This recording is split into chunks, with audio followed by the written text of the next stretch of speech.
This is Santini giving you a progress report on the Logo 600 3D fly barless, which I've been working on for a couple days now. I want to show you what I've been able to accomplish thus far. As you can see, I've got the frame together and the tail section.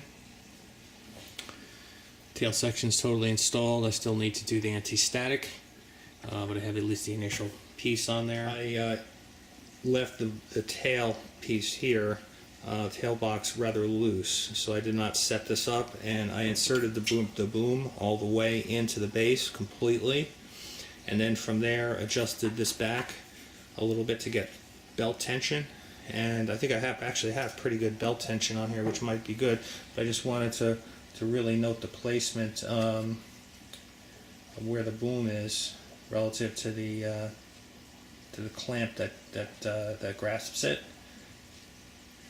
And I'm not sure what other people do, whether they move it up a little bit out here and then adjust over here, but at least this is my first attempt at it, and that's the way I'm going to give it a shot. Put the gear on, and by the way, on the gear I didn't have any 3x10 nylon nuts, so what I did was I attached it with tie wrap.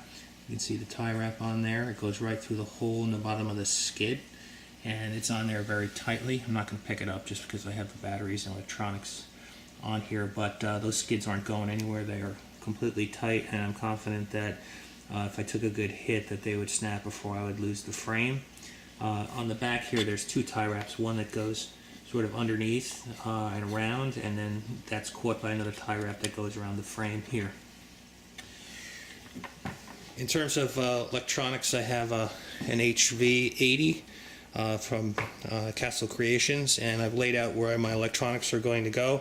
I think it's a good idea to do that because you need to solder a bunch of wires, and you want to make sure you have the right length of cable in the right places so there's no surprises. So I plan to put the ESC up top in the front where they recommend, and I plan to secure it to the frame here for less stress on the ESC. By the way, I'm going to be running 12S on this one. This will be a 12S bad boy. I'm going to eventually be using larger packs. These are 2650s just for fitment, but I'll be using probably 3000 or slightly larger packs that I could also use on my T-Rex 500 ESP. I want to show you, this is a tip I got from Vadim, which was to integrate the series connection right directly into the ESC, and I've done that. I've also integrated a Hercules Superback. So this is the Hercules Superback right here. It's set for 6 volts. I put some wire care clean cut black braiding over that, and then spliced it to the midpoint, roughly speaking, of the ESC wire here. You can see it.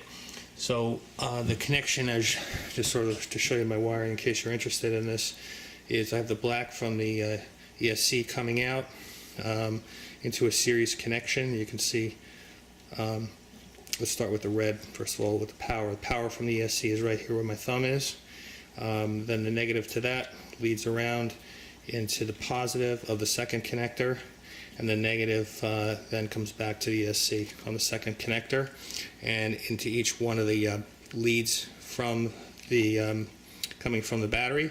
The positive for the BEC is tapped in the middle. It's wrapped around the wire, and then I've tinned it and then put heat shrink on there as well. So this is the basic layout. I think it gives me good utility in terms of being able to get to these battery packs very easily without too much of an excess of wire. I used a black Flexopet braiding there just because not to overcomplicate things so far as all that wiring in that location. I'm going to add braiding to these wires as well eventually when I get to that, but that's the basic layout. I just want to also tell you about a little tip is what I've been using is I've got some, I usually get my shrink from a place called wirecare.com, and they make a 1/4 inch, which is a great size shrink. I got some in red and black, by the way. It's a 3-to-1 shrink, so I use a 1/4 1/4 inch, for example, on here, which is 6 millimeters, and that would obviously shrink down to about 2 millimeters. 3 millimeters is 1/8, so it shrinks an enormous amount, and it's a good high quality shrink. I highly recommend it. You can kind of see that right here.